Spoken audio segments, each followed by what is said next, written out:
পবিত্র কাবাঘর, যা এক নজর দেখার জন্য ব্যাকুল থাকেন ধর্মপ্রাণ মুসল্লিরা। তবে তালাবদ্ধ থাকার কারণে কেউ ঢুকতে পারেন না, কিন্তু বিশেষ অনুমতি নিয়ে প্রবেশের সুযোগ থাকে। দশকের পর দশক ধরে একটি পরিবার বংশ পরম্পরায় পবিত্র কাবাঘর দেখভালের দায়িত্ব পালন করে আসছেন।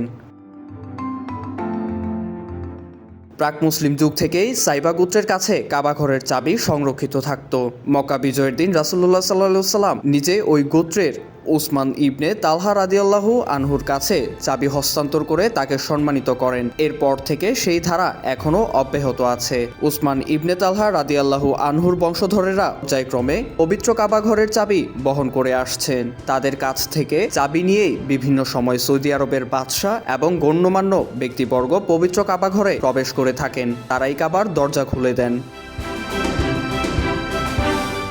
পবিত্র কাবাঘরের বর্তমান চাবিরক্ষক ছিলেন ডক্টর শায়েখ সালেহ আল সাইবা। উসমান ইবনে তালহা রাদিয়াল্লাহু আনহুর 109তম এই বংশধর আলী আল সাইবা মারা গেছেন বলে জানিয়েছে হারামাইন শরীফাইন। দিনক্ষণ উল্লেখ করে হারামাইনের ভেরিফাইড এক স্যান্ডেল থেকে এক পোস্টে বলা হয়, হজরত উসমান ইবনে তালহা রাদিয়াল্লাহু আনহুর 109তম বংশধর ও কাবাঘরের চাবিরক্ষক ডক্টর শায়েখ সালেহ আল সাইবা মারা গেছেন।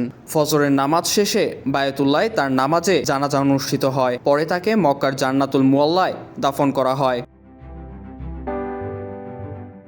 আরব নিউজ এক প্রতিবেদনে জানিয়েছে, পবিত্র মক্কা নগরীতে জন্মগ্রহণ করেন সালেহ আল সাইবা। ইসলামিক স্টাডিজের উপর তার ডক্টরেট ডিগ্রি রয়েছে।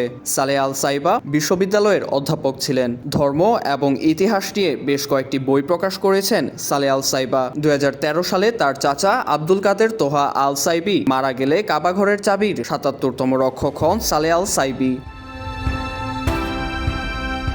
পবিত্র কাবাঘরের তালা চাবি এই পর্যন্ত অসংখ্যবার পরিবর্তন করা হয়েছে। পবিত্র এই ঘরের চাবি একটি বিশেষ ব্যাগে রাখা হয়। পবিত্র কাবাঘরের গিলাফ যে কারখানায় তৈরি হয় সেখানেই এই ব্যাগ বানানো হয়।